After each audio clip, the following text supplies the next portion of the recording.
ನಮಸ್ಕಾರ ಮನಿ ನನ್ ಕನ್ನಡದ ಎಕ್ಸ್ಪ್ಲೈನರ್ ಕಾರ್ಯಕ್ರಮಕ್ಕೆ ಸ್ವಾಗತ. ನಾನು ಮಲ್ಲನಗೌಡ ಮಾಲಿಪಾಟಿ. ಬನ್ನಿ, ಇವತ್ತಿನ ಎಪಿಸೋಡ್ನಲ್ಲಿ ನಾವು ಈ ಡಾರ್ಮೆಂಟ್ ಅಕೌಂಟ್ ಅಂದ್ರೇನು, ಅವುಗಳಲ್ಲಿರುವ ಹಣ ಏನಾಗುತ್ತೆ ಎಂಬುದರ ಬಗ್ಗೆ ಒಂದಷ್ಟು ಡೀಟೇಲ್ ಆಗಿ ತಿಳಿದುಕೊಳ್ಳುವಂತಹ ಪ್ರಯತ್ನವನ್ನು ನಾವೀಗ ಮಾಡ್ತಾ ಹೋಗೋಣ. ನೋಡಿ, ಬಹುತೇಕ ಬ್ಯಾಂಕ್ನ ಖಾತೆದಾರರು ಮತ್ತು ಅವರ ನಾಮಿನಿಗಳಿಗೆ ಅಥವಾ ವಾರಸುದಾರರಿಗೆ ನಾನ್ ಆಪರೇಟಿವ್ ಬ್ಯಾಂಕ್ ಖಾತೆ ಮತ್ತು ಅನ್ಕ್ಲೇಮ್ಡ್ ಡೆಪಾಸಿಟ್ಗಳ ಬಗ್ಗೆ ಯಾವುದೇ ಮಾಹಿತಿ ಇರಲ್ಲ. ಗ್ರಾಹಕರಿಂದಾಗಲಿ ಥರ್ಡ್ ಪಾರ್ಟಿಯಿಂದಾಗಲಿ 2 ವರ್ಷಗಳ ಅವಧಿಗೆ ಉಳಿತಾಯ ಖಾತೆ ಅಥವಾ ಚಾಲ್ತಿ ಖಾತೆಗಳಲ್ಲಿ ಯಾವುದೇ ವಹಿವಾಟು ನಡೆಯದೇ ಹೋದರೆ ಆ ಖಾತೆ ಇನ್ ಆಪರೇಟಿವ್ ಆಗುತ್ತೆ, ಅಂದರೆ ಡಾರ್ಮೆಂಟ್ ಖಾತೆ ಆಗುತ್ತೆ. ನೀವು ಈ ಖಾತೆಯಿಂದ ಯಾವುದೇ ವಹಿವಾಟನ್ನು ಮಾಡೋದಕ್ಕೆ ಸಾಧ್ಯ ಆಗೋದಿಲ್ಲ. ಅದೇ ರೀತಿ ಮ್ಯೂಚೂರ್ಡ್ ಆಗಿ 2 ವರ್ಷದೊಳಗೆ ಫಿಕ್ಸೆಡ್ ಡಿಪಾಸಿಟ್ ಏನಾದರೂ ಕ್ಲೇಮ್ ಮಾಡದೆ ಹೋದರೆ ಆಗ ಅದು ಕೂಡ ಇನಾಪರೇಟಿವ್ ಅಥವಾ ಡಾರ್ಮೆಂಟ್ ಅಕೌಂಟ್ ಆಗುತ್ತೆ.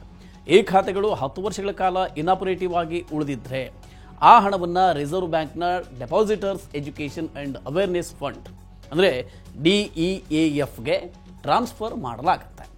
ಜನರು ಇಂತಹ ಬ್ಯಾಂಕ್ ಖಾತೆಗಳನ್ನು ಪತ್ತೆ ಮಾಡಿ ಅವುಗಳಲ್ಲಿರುವ ಬಾಕಿ ಮೊತ್ತ ತಿಳಿಯಲಿ ಅಂತ ಸರ್ಕಾರ ಕಳೆದ ವರ್ಷ ಉದ್ಗಮ್ ಪೋರ್ಟಲ್ ಅಂತ ತೆರೆದಿದೆ. ಆದರೆ ಇದು ಅಷ್ಟೇನೂ ಯಶಸ್ವಿ ಆಗಲಿಲ್ಲ. ಈ ಕಾರಣಕ್ಕೆ ರಿಸರ್ವ್ ಬ್ಯಾಂಕ್ ಈಗ ಬ್ಯಾಂಕುಗಳಿಗೆ ಹೊಸ ಮಾರ್ಗಸೂಚಿಯನ್ನು ಪ್ರಕಟಿಸಿದೆ.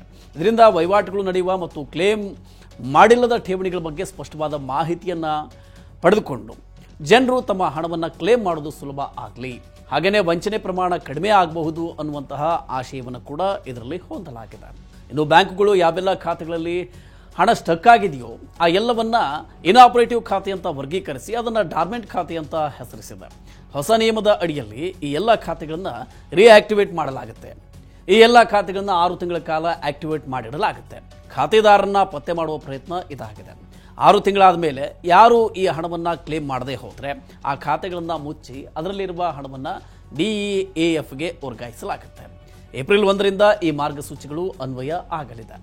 ಇನ್ನು 1 ವರ್ಷಕ್ಕಿಂತ ಹೆಚ್ಚಿನ ಅವಧಿಗೆ ಯಾವ ಖಾತೆಗಳಲ್ಲಿ ವಹಿವಾಟು ನಡೆದಿಲ್ಲವೋ ಆ ಖಾತೆಗಳನ್ನು ವಾರ್ಷಿಕವಾಗಿ ಪರಿಶೀಲಿಸುವಂತೆ ರಿಸರ್ವ್ ಬ್ಯಾಂಕ್ ಎಲ್ಲ ಬ್ಯಾಂಕುಗಳಿಗೆ ಸೂಚನೆಯನ್ನು ಕೊಟ್ಟಿದೆ.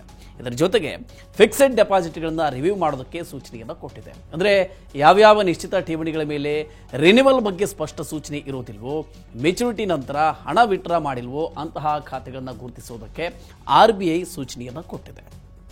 ಇನ್ನು ಇನ್ಆಪರೇಟಿವ್ ಖಾತೆಗಳ ಮೇಲೆ ಕನಿಷ್ಠ ಠೇವಣಿಯನ್ನು ಮೇಂಟೈನ್ ಮಾಡಿಲ್ಲದೆ ಹೋದರೆ ಅಂತಹ ಖಾತೆಗಳ ಮೇಲೆ ದಂಡವನ್ನು ವಿಧಿಸುವುದನ್ನು ರಿಸರ್ವ್ ಬ್ಯಾಂಕ್ ತಡೆದಿದೆ.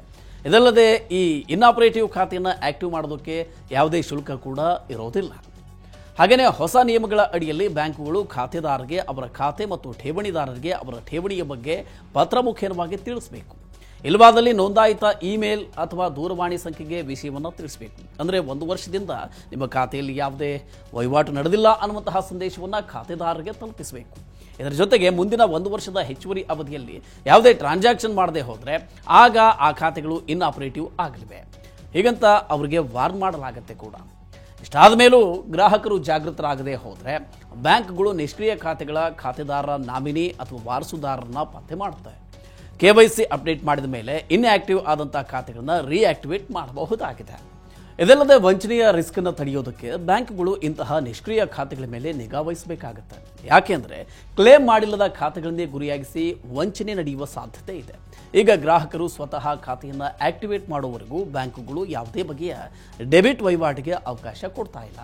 ದತ್ತಾಂಶ ಕಳ್ಳತನ ಅಥವಾ ದುರ್ಬಳಕೆ ಆಗದೇ ಇರುವ ಹಾಗೆ ಬ್ಯಾಂಕುಗಳು ಸಮರ್ಪಕ ಕ್ರಮಗಳನ್ನು ಕೈಗೊಳ್ತಾ ಇವೆ.